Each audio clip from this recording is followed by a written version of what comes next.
कुर्बान वञा इमाम रब्बानी ता जो सुभान अल्लाह ॾाढे जो सुभान अल्लाह नक्शबंदी सिलसिले जो इमाम आहे इमाम रब्बानी उहा हस्ती आहे सरहंद शरीफ में ॼमे थो कुर्बान खुदा जे वलियत आहे अम्मा जे झोली में आयो आहे नंढड़ो आहे अम्मा जी झोली में आयो पूरे हिंदुस्तान में साज़ बंद थी आहे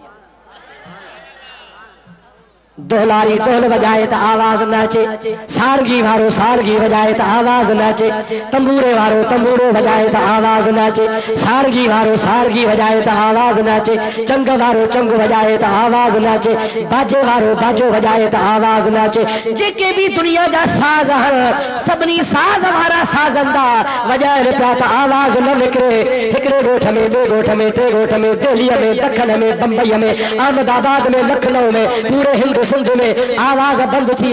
गाल बादशाह वट पहुती बादशाह के चोसी साज नथो वजे बादशाह चो ये वरी के हुंदो साज छो न वजदो जैसे खणी तजर्बो कर पूरे दुनिया जा मंगणहार साजंदा घुराई तंबूरे वारो तंबूरो यकतारे वारो यकतारो रोजा दोस्त खड़ताल वारो खड़ताल बीन वारो बीन बांजे वारो ये सभई तरह के नाला अचन था रोजा दोस्त ये सभनी साजन वारा दरी ते पहुता बादशाह चयो वजायो फूकण वारा फूकूं ताजन हथन वारा हथ पिया हणन आवाज निकरी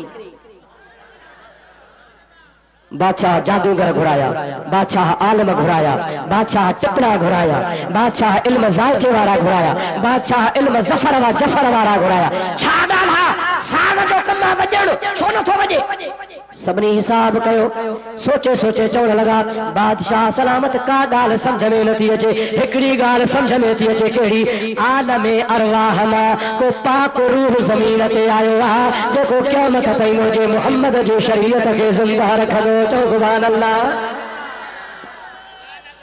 एड़ो पाक रूह आयो आ उन पाक रूह जी बरकत आ जंहिंजे बरकत जे करे दुनिया में साज बिदत आ उन अल्लाह जे वली जो रूह आयो आ उन वली जे रूह जी बरकत आ दुनिया में साज खत्म थी आ बिदत खत्म थी वई मुंहिंजा दोस्तों दुनिया के पतो तो वो पाक रूह इमाम रब्बानी जो सभई जो सुभान अल्लाह उन पंहिंजे मकतूबा शरीफ में लिखियो आ ओ नक्शबंदी सनाइण वारा कादरी सनाइण वारा चिश्ती सनाइण वारा मुंहिंजा दोस्तों जीरो सहरवर्दी सनाइण वारा अचो मैं तव्हांखे ॿुधाया हज़रत इमाम रब्बानी पंहिंजे मकतूबात में फरमाइनि था त मां अहमद सरहदी बि हज़रत अब्दुल कादिर जीलानी जो नाइब आहियां छा आहियां अब्दुल कादिर जीलानी जो नाइब मनाब आहियां पाण फरमाइनि था मां अब्दुल कादिर जीलानी खे पंहिंजो पेशवा मञा थो मुंहिंजो जेको भी कमाल ऐं करामत आहे सब हज़रत अब्दुल कादिर जीलानी जे फैज़ जी बरकत आहे खुदा जो कसम आहे जेको अखियुनि वारो हूंदो आहे सो सुञाणंदो आहे केर सुञाणे थो चओ वली चओ केर सुञाणे थो